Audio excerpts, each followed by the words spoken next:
You didn't just witness a routine real estate update from the Crown. You watched a system reach its final breaking point, a rare moment where the institutional mask slipped, revealing a brutal internal war that has been brewing behind closed doors for years. A king and his heir, standing side by side, are finally admitting that the shield of secrecy, which once protected the monarchy's most controversial figures, has been permanently dismantled. This isn't just about a house. It's about the survival of the institution itself, in an era that no longer accepts fairy tales. Tonight, we walk you through the moment the news broke. King Charles has officially served an eviction notice to Prince Andrew, demanding he vacate the 30-room royal lodge. But the real shockwave isn't the eviction itself. It's the bone-chilling reaction from Prince William. Reports suggest William is fuming, not out of sympathy for his uncle, but because the palace machine took so long to act that the damage to the crown's reputation may already be irreparable. This is a story of secrecy, power, and the moment Charles chose the cold reality of the future over the comfort of his own bloodline. To understand why this move has sent William into a cold fury, we must look at the Royal Lodge, not as a luxury home, but as a mental image of a crumbling institution. For decades, Andrew has occupied this estate, clinging to a lifestyle of a working royal while being stripped of his public duties.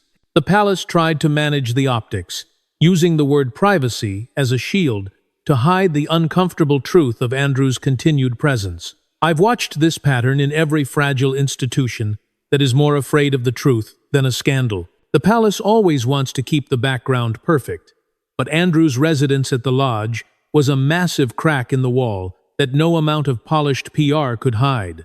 William, the man who represents the future of the monarchy, has reportedly seen this as a test case for survival. He knows that if the crown wants to survive in a world that watched the Sussex drama unfold in real time, it cannot go back to pretending that nothing ever breaks behind palace walls. The eviction isn't just a move. It's a confession that the old ways of hiding the truth are over. The fury radiating from Prince William isn't just about the royal lodge. It is about the palace machine that allowed this festering wound to remain open for years. To understand William's position, you have to realize that for the heir to the throne, every day Andrew remained at the lodge was a day the monarchy looked weak, hypocritical, and out of touch. William is reportedly fuming because he believes the king's advisors, the men in gray suits, prioritized family sentiment over institutional survival. In his eyes, the delay in serving this eviction wasn't kindness. It was a strategic failure that cost the monarchy a massive amount of public trust. I've analyzed the behavior of power structures for over a decade, and what we are seeing here is a classic generational rift. On one side, you have the traditionalists who believe in protecting the bloodline at all costs, even if that bloodline is tainted by scandal. On the other side stands William, a man who knows that in 2026, the public does not forgive the optics of unearned privilege. William's frustration stems from the realization that while he and Catherine were out modernizing the crown, the background noise of Andrew's legal and social drama was constantly drowning out their message. He sees the Royal Lodge as the last monument to an era of unaccountability, an era he is determined to bury. Sources within the palace suggest that the confrontation between William and the senior advisors was ice cold. He didn't just ask for Andrew to move. He demanded to know why the institution had been held hostage by one man's refusal to accept reality. This is where the psychological death point or emotional trigger lies, the fear of irrelevance. William understands that if the monarchy cannot govern its own family, it has no business claiming to lead a nation. The king's hesitation to evict his brother was seen by William not as mercy, but as bureaucratic paralysis. The heir is no longer content to wait in the wings. He is now actively deconstructing the very systems that protected Andrew, signaling to the world that under his future reign, the shield of the crown will no longer be used to hide the stains of the past. The transition from a quiet family disagreement to a formal institutional eviction reached its boiling point during a private, ice-cold encounter at Windsor. To understand why Prince Andrew is now facing the loss of his home, you have to witness the psychological collapse of the untouchable prince myth. For years, Andrew lived under the delusion that his status as the king's brother provided an eternal shield, a permanent pass to occupy the 30-room royal lodge, regardless of his standing. But in this final confrontation, King Charles didn't speak as a brother. He spoke as the sovereign. I've studied the body language of the House of Windsor for a decade, and the reports emerging from this meeting suggest a total severance of emotional ties. Charles reportedly presented Andrew with a cold ultimatum. The funding for his private security was gone, and the lease for the lodge was no longer defensible. Andrew's resistance, his insistence on staying put, was met not with an argument, but with a terrifying silence. This is the moment the death point of pride was struck. Andrew realized that the palace machine, now steered by the relentless vision of Prince William in the background, was no longer interested in negotiation. The king's decision to sign the formal notice wasn't a sudden whim. It was a surgical removal of a liability. For Andrew, the Royal Lodge was his last remaining fortress of dignity. Losing it means losing the last visual proof of his royal status. The confrontation wasn't loud or dramatic. It was bureaucratic and final.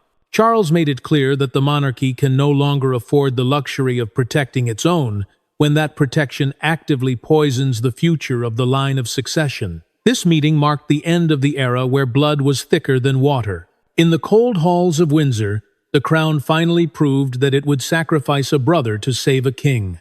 The message was sent loud and clear. Nobody, not even a son of the late queen, is bigger than the institution itself. The ghost of this eviction didn't stop at the cold stone walls of Windsor Castle. It crossed the Atlantic with the speed of a lightning strike, slamming into the luxury mansion of Montecito, where Meghan Markle and Harry are now facing a terrifying new reality.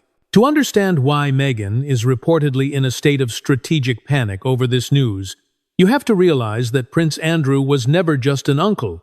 He was the ultimate litmus test for royal protection. If a king can be merciless enough to evict his own brother from a home he occupied for decades, then a self-exiled son and his wife no longer have a single card left to play.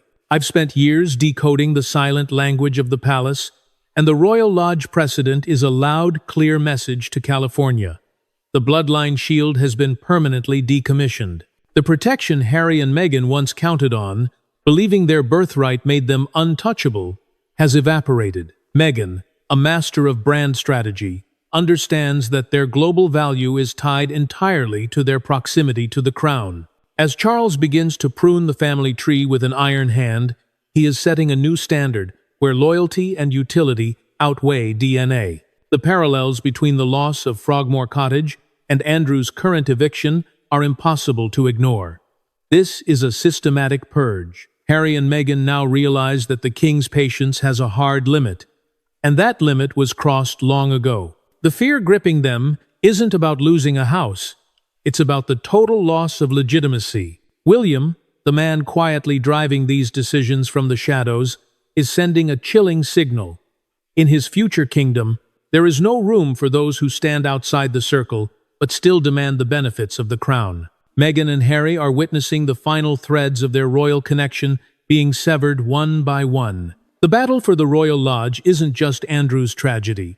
It is the opening chapter of the final collapse of the Sussex Empire in the eyes of the British monarchy. Behind the polished official announcements lies a web of ruthless secret agreements that the public was never meant to see. To understand why the eviction of Prince Andrew is considered the greatest personal victory for Prince William, you have to witness the total collapse of the old guard, those palace traditionalists who spent decades covering up royal stains. William didn't just want Andrew gone. He wanted to dismantle the very mechanism that allowed Andrew's lifestyle to persist for so long. Internal reports suggest William issued a bone-chilling ultimatum to his father. Either the crown becomes transparent and accountable now, or it loses the support of the next generation forever. I've analyzed this power shift, and what we are seeing is a silent victory of terrifying proportions. William was the architect behind the plan to persuade King Charles to cut Andrew's multi-million-pound private security funding, a direct financial strike that left Andrew with no choice but to surrender. For William, this is the execution of justice for the institution he is destined to inherit. He saw Andrew not just as an uncle, but as a liability of the past, a roadblock to a modernized monarchy. William's relentless pressure has turned this standoff into a quiet but absolute purge. These secret agreements aren't just about moving a family member. They are about redefining who is essential in the new system. William understands that Andrew's breaking point, his psychological breaking point, is the fear of being forgotten and stripped of privilege. By removing his last symbolic residence, William has effectively erased Andrew's name from the future of the dynasty. This is how William proves he is willing to take the most painful steps to protect the glory of the crown. This victory sends a cold message to every corner of the palace. The era of unlimited privilege is over. From now on, loyalty and integrity are the only currencies that matter. William isn't just waiting for the throne. He is already ruling it from the shadows, with an iron hand wrapped in a velvet glove. While the world watches Prince William's ruthless efficiency in reshaping the monarchy, there is a much darker, quieter story unfolding in the private quarters of Buckingham Palace. At 77 years old, King Charles is discovering the true, staggering cost of the crown. To witness the eviction of his own brother, Andrew, isn't just a strategic win for the institution. It is a profound personal tragedy for the man wearing the heavy burden of sovereignty. Reports have emerged of a king who appears withered and withdrawn, a monarch who is realizing that in his quest to save the monarchy, he has become the very thing he once feared, a father and a brother who had to cut his own blood to stop the rot. I've analyzed the history of the Windsors for a decade, and we are witnessing a moment of unprecedented emotional isolation. Charles was once described as loyal to a fault, a man who loved his brother despite the scandals. But as he stands at the cenotaph, or marks his lonely birthdays, the toll of the Andrew nightmare is etched into his face. He is no longer just the king who reformed the estates. He is the sovereign who had to sign the papers that stripped his brother of his birthright, his titles, and his home. The Royal Lodge eviction was the final, agonizing signature on a document that effectively erased Andrew from the royal family's future. For Charles, this isn't a victory to be celebrated with William. It is a mourning period for a family dynamic that can never be restored. This is where the psychological death point of legacy comes into play. Charles knows he is a caretaker king, a bridge to William's era, but the weight of being the one to pull the trigger on his own sibling has left him in a crushing silence. The palace halls feel colder now. While William looks toward the horizon with the cold eyes of a future king, Charles is left looking back at the wreckage of his mother's family. He has sacrificed his personal peace for the stability of the firm. Andrew's move to the isolation of Sandringham isn't just a relocation. It is a living reminder to the king of what duty demands. In the end, Charles has saved the crown, but in doing so, he has found himself sitting on a throne that has never felt more lonely. The eviction of Prince Andrew from the Royal Lodge isn't just a personal blow to a disgraced duke. It is a direct strike against the entire House of York. As the doors close on Andrew's residency, the fallout is raining down on his daughters, Princess Beatrice and Princess Eugenie. For years, these sisters have navigated a delicate balance, maintaining their royal status while their father's reputation crumbled. But now, they are finding themselves as the ultimate collateral damage in Prince William's vision for a modernized, lean monarchy. To understand the gravity of their situation, you have to look at the ice-cold ultimatum William has reportedly issued. The era of royal by association is officially over. I've analyzed the power dynamics of the Windsor inner circle for a decade, and what we are seeing is a loyalty test of terrifying proportions. William, ever the strategist, is making it clear that Beatrice and Eugenie must choose, stand with the institution or fall with their father. The Royal Lodge was more than a home. It was a symbol of the York family's remaining foothold in the inner sanctum of the monarchy. By pushing Andrew out, William is effectively telling the sisters that their proximity to the throne no longer guarantees them a seat at the table. This is the death point of belonging, the fear of being cast into the social wilderness of the non-working royal category, stripped of the influence they've known since birth. The psychological pressure on the sisters is immense. They've watched their cousin Harry be exiled and their father evicted. Sources suggest that William's message to them was devoid of sentiment. Their future support from the crown is tied to their absolute silence and their distance from their father's controversies. This isn't just about a real estate dispute, it's a systematic purge of privilege. William is signaling that in his monarchy, there are no hangers-on.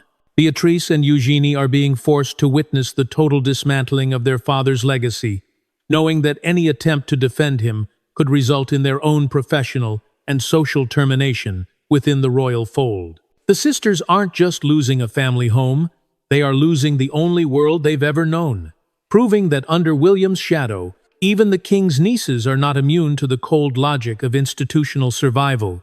If the eviction notice was the final judgment, the removal of Prince Andrew's private security is the execution of the sentence. To understand why this is the final nail in the coffin, you have to realize that for a member of the royal family, security isn't just about safety.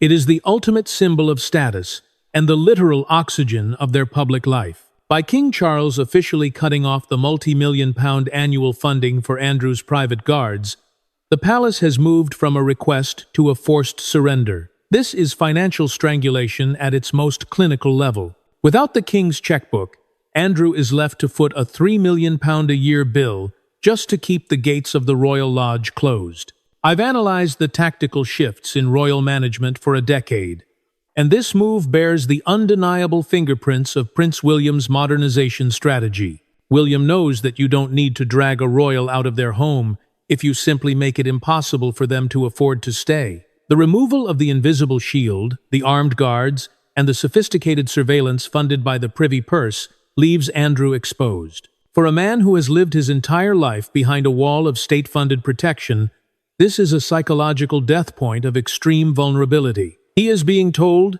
in no uncertain terms, that his safety is no longer the crown's concern. The cold calculus behind this decision is breathtaking.